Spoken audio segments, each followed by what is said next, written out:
अस्सलामु अलैकुम वरहमतुल्लाहि वबरकातुहू। प्यारे नाज़रीन, प्यारे बच्चों, आप सभी का इस्तकबाल है, आप सभी का खैर मकदम है इस यूट्यूब चैनल पे। प्यारे बच्चों, आज हम आपके दरमियान लेकर हाजिर हुए हैं क्लास 12 का चैप्टर नंबर 12 का सवाल और जवाब। यानी कि कह लीजिए माक़बल वाले सबक के अंदर हमने पढ़ा था अली सरदार साहब के बारे में, फिर उसके बाद नज़म के बारे में पढ़ा था, फिर उनका लिखा हुआ नज़म हिंदू पाक दोस्ती के नाम जो उन्होंने नज़म जो लिखी है जो आपके निसाब के अंदर शामिल है उसको हमने पढ़ाया था। तो आज उसी चैप्टर का हम सवाल और जवाब लेकर हाजिर हुए आपके दरमियान। तो मैं आपको बता देना चाहता हूँ आज के वीडियो के अंदर, आज के सबक के अंदर ये आप बताइए के अंदर तकरीबन 9 सवाल दिए गए, उसको हल करेंगे।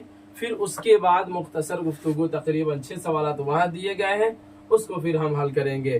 तो चलिए शुरू करते हैं। शुरू करने से पहले आपसे एक छोटा सा दरख्वास्त है कि अभी तक अगर आपने वीडियो को लाइक और शेयर नहीं किया तो लाइक शेयर करना न भूले, चूँकि आपके एक लाइक और एक शेयर कर देने से बहुत सारे बच्चों का फायदा हो जाता है। और बहुत सारे बच्चे ऐसे हैं जो रोज बरोज दिन ब दिन इस चैनल के माध्यम से जुड़ते चले जा रहे हैं, और ये बातें बार बार बताई जा रही है कि इस चैनल के माध्यम से 9 से लेकर 12 तक की तैयारी कराई जा रही है। और आज ही नहीं, क्या कहते हैं, एक ही दिन नहीं पढ़ा कर छोड़ दिया जाएगा, बल्कि आपका पूरा सिलेबस जो है पूरी सिलेबस कंप्लीट कराया जाएगा और पूरा निसाब तक मुकम्मल कराया जाएगा। फिर उसके बाद जो उसके तरीके और जो नहज होते हैं फिर उस हिसाब से आपकी प्रैक्टिस भी कराई जाएगी। यानी एग्जाम के अंदर होने वाला जो भी पेपर होता है उर्दू का, तो इंशाल्लाह इस चैनल के माध्यम से आपकी वहाँ पे यहाँ पे कुछ प्रैक्टिस भी कराई जाएगी जब आपका निसाब मुकम्मल हो जाएगा तब, ठीक है ना। तो बहरहाल ये इब्तिदाई बातें थी, ये तो बार बार कही जा रही है। चलिए बेला ताखिर शुरू करते हैं, देखते हैं। सबसे पहले नंबर सवाल में आप देखेंगे गुफ्तगू नज़म किस शायर की लिखी हुई है। आप अपनी किताब के अंदर देखेंगे लिखा हुआ है कि गुफ्तगू नज़म किस शायर की लिखी हुई है, तो उसके जवाब में जिक्र किया अली सरदार जाफरी की। किसकी? अली सरदार जाफरी की लिखी हुई नज़म कौन है? गुफ्तगू। समझ रहे ना। फिर उसके बाद सवाल नंबर 2 कहता है गुफ्तगू नज़म को शायर ने किसके नाम किया है? किसके नाम किया है, मतलब यूं कह लीजिए किसके नाम से लिखा है। समझ रहे ना। जो शायर ने जो नज़म लिखी है तो वो किसके नाम से लिखी है, तो उसके जवाब में जिक्र किया हिंदू पाक दोस्ती के नाम किया है। किसके नाम किया है? हिंदू पाक दोस्ती के नाम किया है। जैसा कि आप जानते भी हैं कि हमारा हिंदुस्तान जो था वो पहले अंग्रेजों का गुलाम हुआ करता था। यानी कि कह लीजिए तकरीबन इस देश के अंदर अंग्रेज जो थे, जो किसी और देश से चलकर आए थे इस हिंदुस्तान के अंदर, तो यहाँ पे तकरीबन वो 200 सालों तक वो राज किए। और एक वक्त आया 1947 का वर्षा आया, फिर सारे लोग एक होकर मुत्तहिद होकर लड़े। उनके लड़ने की वजह से फिर क्या हुआ कि 1947 के अंदर हमारी जीत हो गई। लेकिन हमारी बदनसीबी कह लीजिए कि ये हिंदुस्तान और पाकिस्तान जो था ये एक ही था, और यही लोग थे जो आपस में मिलजुल कर लड़े, तब जाकर फिर हमारा देश आज़ाद हुआ। बाद में चलकर ये खुद ही लोग क्या हो गए, आपस में बिखर गए, जिसकी वजह से आज तक दुश्मनी चलती रहती है, जैसा कि आप देखते भी हैं, रोजमर्रा के अखबारों में भी देखते हैं, ठीक है ना। तो उसी के नाम से बहरहाल यहाँ पे आपने नज़म को पढ़ा है तो आपको समझ में आ ही गया होगा कि वहाँ पे अली सरदार जाफरी साहब क्या कहना चाहते हैं, वहाँ पे समझ में आ ही गया होगा।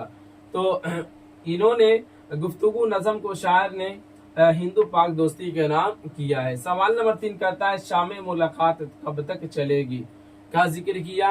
शाम मुलाकात कब तक चलेगी, तो उसके जवाब में जिक्र किया सुबह तक चलेगी। जैसा कि वहाँ पे नज़म के अंदर इस्तेमाल किया गया है, इस तरह का वर्ड इस्तेमाल किया गया है।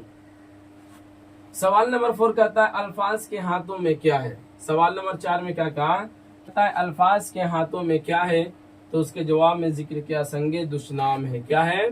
संगे दुश्नाम है। मतलब यूं कह लीजिए अल्फाज के हाथों में संगे दुश्नाम है।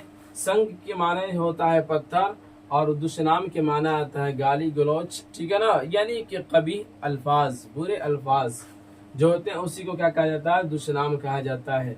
तो देखिए आपको बता दिया जा रहा है कि ये दुश्नाम, ये कहा ना अल्फाज के हाथों में क्या है, तो लफ्ज एक ऐसी चीज होती है कि अगर उसको सही से अगर ना बोला जाए तो फिर वो बातें बहुत ज़्यादा बिगड़ सकती है और हालात लफ्ज़ ही की वजह से बहुत सारे हालात ख़राब हो जाते हैं। जैसा कि मान लीजिए जब दो लोगों के बीच जब लड़ाइयाँ होती है तो सबसे पहले उसके सबब और जो कारण जो बनता है वो अल्फाज ही बनता है। जब तक अगर बुरे अल्फाज इस्तेमाल न करे, कभी अल्फाज का इस्तेमाल न करे, तब तक फिर लड़ाई का कोई मसला भी नहीं होता है। समझ रहे हैं ना?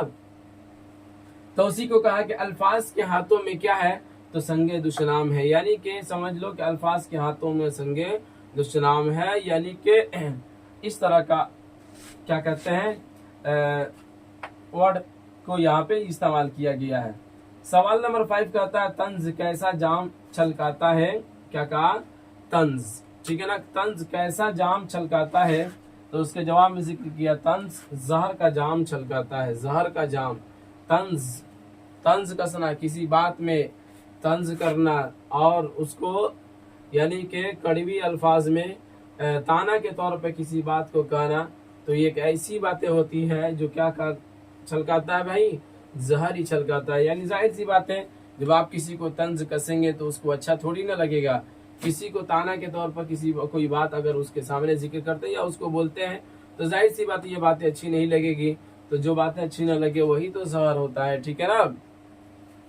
तो उसी को यहाँ पे सवाल में पूछा है तंज कैसा जाम छलकाता है, तो तंज जो है जहर का जाम छलकाता है। तो इस नजरिए से और तंज के नजरिए से कभी भी बातें और तकल्लुम नहीं होनी चाहिए। समझ रहे हैं? तो ये रहा 5 सवालात और उसके जवाब आगे देख लेते हैं। सवाल नंबर 6 कहता है तर्श अबरू खमदार से आप क्या समझते हैं। क्या पूछा? तर्श अबरू खमदार से आप क्या समझते हैं, तो उसके जवाब में जिक्र किया तर्श अबरू खमदार से क्या कहा? खमदार से मुराद तीखी नजरें हैं। क्या है? तीखी नजरें हैं, यानी तीखी नजरे से किसी को देखना, उसी को कहते हैं तश अबू। किसके चटकने की सजा आती है? क्या पूछा गया बाबू कि किसके चटकने की सजा आती है, तो उसके जवाब में जिक्र किया गुंजों के चटकने की सजा आती है। किसकी चटकने की सजा आती है? गुंजों के चटकने की सजा आती है। सवाल नंबर 8 कहता है किस तोहफा और सौगात की बात इस नज़म में आई है। क्या पूछा? किस तोहफा और सौगात की बात इस नज़म में आई है, तो उसके जवाब में जिक्र किया दर्द और प्यार की बात इस नज़म में आई है। जैसा कि आप देखे हैं कि अली सरदार जाफरी ने जो प्यार दोस्ती की, हिंदू पाक प्यार के दोस्ती के 8 नंबर सवाल कहता है किस तोहफा और सौगात की बात इस नज़म में आई है, तो उसके जवाब में जिक्र किया दर्द और प्यार की बात इस नज़म में आई है। तो जैसा कि आप देखे भी हैं कि अली सरदार जाफरी ने हिंदू पाक दोस्ती के नाम से जो इन्होंने नज़म लिखा है, तो उसके अंदर यही बातें कहने की यही बातें कह रहे हैं और यही बताना चाह रहे हैं कि दोनों के दरमियान आपसी मोहब्बत और आपस में क्या प्यार मोहब्बत हो, तो ये सबसे बेहतर और यही चीज़ें क्या होती है? बेहतर होती है। ठीक है ना? तो इसी को यहाँ पर बताया, सवाल में पूछा है किस तोहफा और सौगात की बात इस नज़म में आई है, तो उसके जवाब में जिक्र किया दर्द और प्यार की बात इस नज़म में आई है। समझ रहे हैं? सवाल नंबर 9 कहता तारों भरी रात किस तरह चलती है, तो उसके जवाब में जिक्र किया तारों भरी रात हम पर हंसते हुए चलती है। क्या करती है? यानी तारों से भरी हुई रातें जो होती है हम पे हंसते हुए चलती है।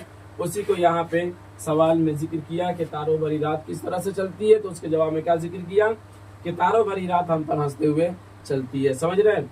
तो ये रहा आपके दरमियान क्लास 12 का चैप्टर नंबर 12 का। आप बताइएगा तकरीबन 9 सवाल दिए गए हैं, उसको हमने हल करा। चलिए अब इसको देख, अब अगला सवाल देख लेते हैं, यानी मुख्तसर गुफ्तगू को अब हम पढ़ लेते हैं। चलिए प्यारे बच्चों, मुख्तसर गुफ्तगू का अब हम पहला सवाल देखेंगे। पहले सवाल में दिया गया है दर्ज झैल इक़्तिबास को पढ़िए और उसकी रोशनी में पूछे गए सवालों के जवाब दीजिए। यानी कि एक पैराग्राफ है जिसके बारे में कह रहे हैं साहिब किताब कि आप इसके बारे में इसको पढ़ लीजिए और इसके रोशनी में जो भी सवालात नीचे दिए गए हैं उसका जवाब देना है। तो यहाँ पर देखते हैं कि सुबह तक ढल के कोई हरफ वफ़ा आएगा, इश्क आएगा बसद लग़ज़िश पा आएगा। ठीक है ना? इश्क आएगा बसद लग़ज़िश पा आएगा, ये एक मिसरा हुआ।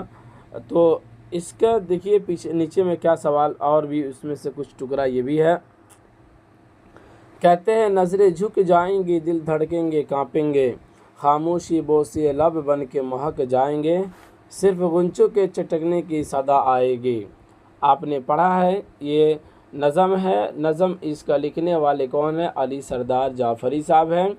तो आपने माक़बल में भी वो मतलब उस शेर को, इनके शेर को भी आपने पढ़ लिया, और कहते हैं ना उनके जो लिखा हुआ नज़म है उसको भी आपने पढ़ा।